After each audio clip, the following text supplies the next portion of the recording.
Barchalarga assalomu alaykum do'stlar, yaxshimisizlar? Sizlar bilan har doimgidek Abbos Vlogs kanali do'stlar. Bugungi video roligimiz onlayn tekinga viza karta ochish haqida bo'ladi.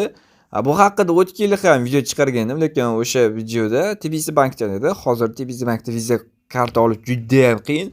Uning ustiga esa foizlar juda katta. Hozir sizlarga oson usulda tekinga va komissiyalarsiz o'tkazma to'lovlar uchun viza karta ochishni o'rgatib o'tib ketaman do'stlar.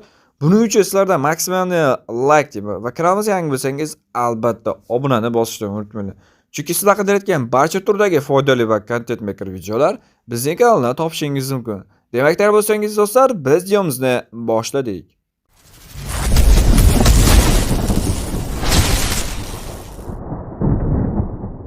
Birinchi qiladigan ishimiz Play Market ilovasiga kira olamiz. Va qidiruvga esa Uzun bank deymiz. Uzun bank eng kerakli, hozirda eng sifatli viza karta beryapti. Juda ham zo'r. Hozir nomer 1 deb hisoblayman. Mana shu Uzun bank orqali sizlar bemalol viza karta ochib, foizsiz to'lovlar amalga oshirishingiz mumkin. Hamda tezda va qulay, eng oson usulda bemalol harakat qilishingiz mumkin. Ya'ni xohlagan joyingizga to'lov uchun, ya'ni viza kartasida. Hozir ilovasini yuklab olasizlar. Menda ilova yuklab olingan va endi men ilovaga kirib olaman.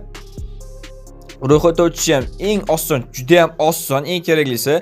Bu yerga kirganingizda ro'yxatga o'tishni bosasiz, pastdagini ko'rlaringiz va endi bu yerga sizlar nomeringizni yozishingiz kerak. Bitta narsani aytib o'tib ketaman. Sizga mana shu viza karta ochishda 3 ta kerakli narsa kerak.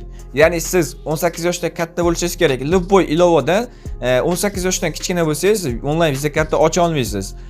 Misol uchun ko'pchilik so'rashi mumkin, men 16 yoshman ID karta olganman, nega bermaydi? Yo'q, faqat 18 yoshga bo'lishingiz kerak. 16 yoshda bo'lsangiz viza ya'ni ID kartangiz bo'lsa, 16 yoshda o'tgan bo'lsangiz, siz bankda o'ziga borib ochirishingiz mumkin. -$5 bilan.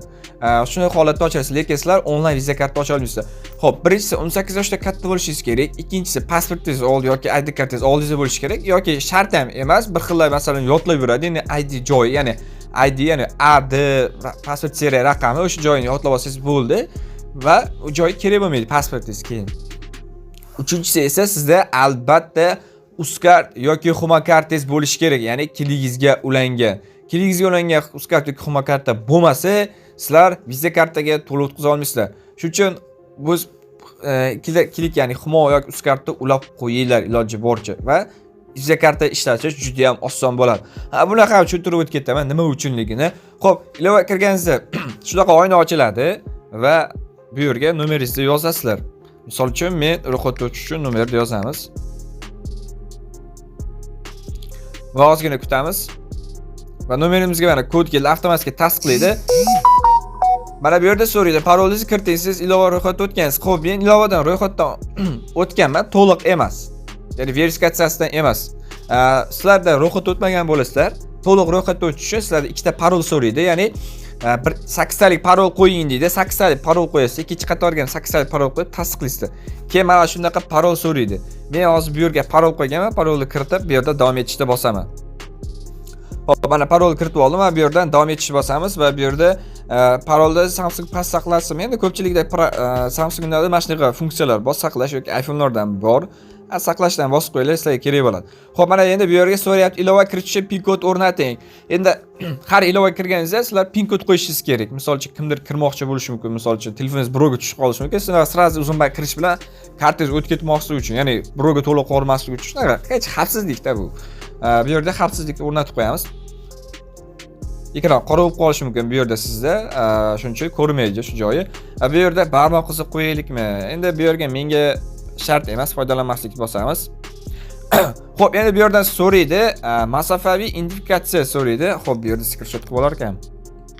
Screenshot qilib ekran ko'rinishi mumkin, ekran vizitda bunaqa joylar ko'rinishi mumkin. Sizda AQSh fuqaroligi bu yerda joylar o'qish shart emas va bu yerda davom etishni bosamiz. Va bu yerda davom etganimizdan so'ng yana biz nomerimizga kod boradi. Va qaranglar.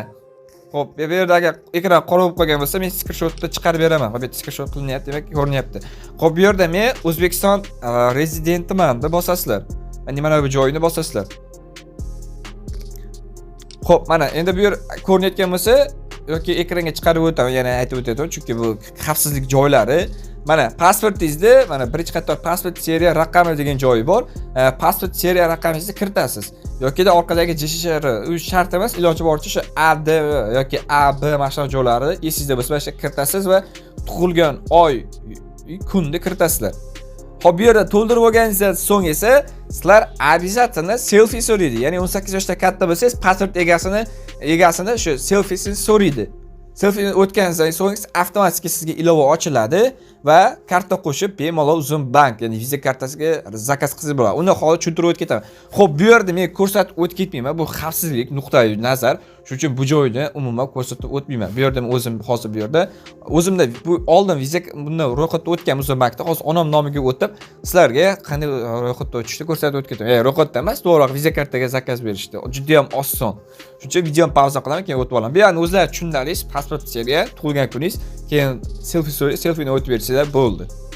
Va oradan deyarli 40 daqiqaga yaqin vaqt o'tdi. Aslida 10 daqiqa yo 15 daqiqa ketardi maksimalni o'sha verifikatsiyani tasdiqlashga, lekin bugun bayram bo'lganiga menimcha kech tasdiqladi, menimcha operatorlar ham kam bo'lsa kerak. Xo'p, meni bu yerda mana shunaqa oyna ochiladi, tasdiqlagandan keyin boshqatga kirasizlar, Uzum bankda yopib boshqatdan oynani ochasizlar. Va bu yerda kartani ochishni bosasiz, Uzum bank, bepul o'tkazmalar va cashbacklar. Ustiga bossanglar mana viza karta, bitta pasportga bitta mana shu viza karta bo'ladi, bitta akkauntga. Mana Uzum kartalar puli bor. 30 kunga 25 million so'mgacha foiz mikroqarzlar. 30 kungacha mana shu viza karta 25 million so'mgacha оборот aylantirsa bo'ladi. Ya'ni foizsiz, qolgani foizli bo'ladi. Bepul o'tkazmalar, Humo Uzkartga har oy 100 million so'mgacha. Вообще udar вообще. Bepul to'ldirish. Agar siz Toshkentda bo'lsangiz, istalgan unda 10 ming 50 so'mga cashback olib to'lavishingiz ham mumkin ekan viza karta. Вообще tak udar, qarang, menga yoqdi. Va endi bu yerdan sizlar karta rasmiylashtirishni bosasizlar.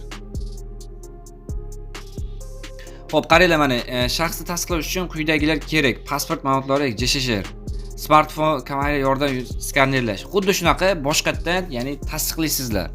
Ya'ni verifikatsiyani boyagi mana bunaqa chiqqan holatdagi. Mana bu yerda buni bosasa, men roziman. Davom etish. Nomeringizga kod boradi. Ana kodni tasdiqlaysizlar. Ya boshqatdan bosasa, men O'zbekiston rezidentiman, bo'ldi. Ya'ni bu yerda xuddi shunaqa boyagi anani ro'yxatga o'tasizlar, ya'ni verifikatsiya. Pasport raqamingiz, o'sha AD joylari, keyin tug'ilgan saningiz, keyin selfie so'raydi. Selfiega chiroyli tiniq tushirib bersalar bo'ldi.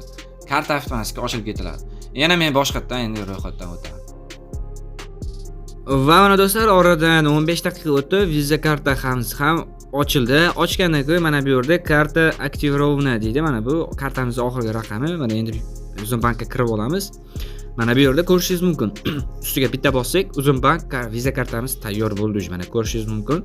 Xo'p, endi bu yerda ma'lumotlarni qanday olamiz desiz, agar bu yerda qora ekran bo'lmasa, lekin Uzum bankda uncha cheklovlar yo'q ekan, qop-qora bo'lib turadi. Masalan, boshqa ilovalarga kirsangiz, mana shu joylari video ekranda bu yerda uncha bo'lmas ekan.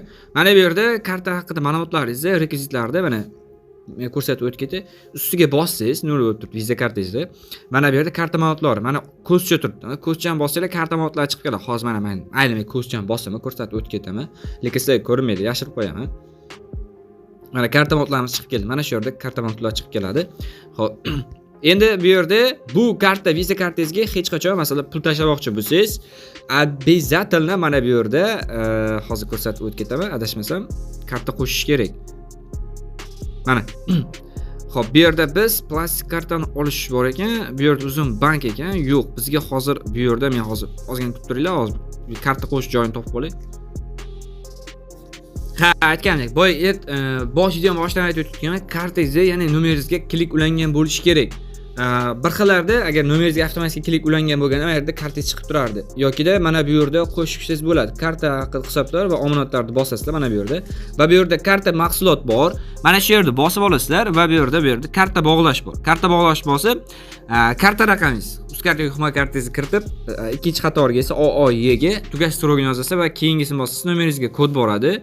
Kod borganda tasdiqlaysizlar, bu avtomatik tasdiqlanadi, kartangiz avtomatik ulanadi. Va avtomatik viza kartada bemalol shu viza kartangizga to'lovlarni o'tkazib, bemalol ishlatsangiz bo'ladi. Bunda bu nomerga hozir karta hech qanaqa karta ulanmagan. Sizlarda esa ulangan bo'ladi. Men aytgan video boshida kligingiz bor nomerlardan ro'yxatga o'tinglar, shunda sizlarga osonroq bo'ladi viza karta ishlatish deganman boshida. bo'ladi. Visa karta masalan hozir Uzcard yoki Humo kartangizni ulab qo'yasizlar. Ulab qo'yganingizdan so'ng esa sizlar avtomatik kartangiz bu yerda chiqib turadi. Ikkinchi qatorda, birinchi qatorda o'sha Visa karta chiqib turadi.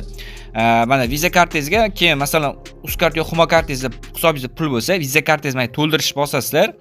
Avtomatik mana yerda Uzcard Humo yoki Uzcard yoki Humo kartangiz ulangan bo'lib turadi. Mana shu yerda to'lov o'tkazmoqchi bo'lasiz. Uzcard Humongizga qancha to'lov o'tkazmoqchi, misol uchun kartangiz 25 ming so'm pul bo'lishi mumkin. 25 ming so'm pul bo'lsa, 25 ming so'm o'tkazasizlar. Endi qancha kerak bo'lsa, Visa kartangizga qanchadan to'lov qilmoqchi bo'lsangiz, o'shuncha to'lov summasini o'tkazsanglar, hech qanday komissiya olmaydi. TBC bank o'sha 35 ming so'm narsaga 43 ming, 44 ming qilib olmaydi. 25 ming so'm tashlamoqchimiz, misol uchun 30 ming tashlamoqchimiz, o'sha summani o'zini oladi. Bez komissiyasiz eng zo'r uzun bank hozirda ishlatilmoqda. Ko'pchilikda talabiga binoan mana shu komissiyasiz va oson Visa karta orqali video chiqaring degandek, mana sizlarga ko'rsatib o'tib ketdim borini. Bugungi video shunday iborat edi. Video qolmasa videomizga maksimalni like bosamiz. Kanalimizga yangi bo'lsangiz albatta obunani bosib qo'ying, chunki qancha ko'p obuna kelsa, biz shuncha ko'p video chiqarishga harakat qilamiz va xudo xolasa biz 30 gani uje nishonlashga yaqin ketyapmiz. Harakatimizni ham boshlab yuborganmiz. Sizlarning podishkalaringiz bilan bu natijaga tezda erishishimiz mumkin. Sizlar bilan yaqin vaqtda boss bo'lgan bo'ldi. Keyingi videolarda ko'rishguncha xayr do'stlar.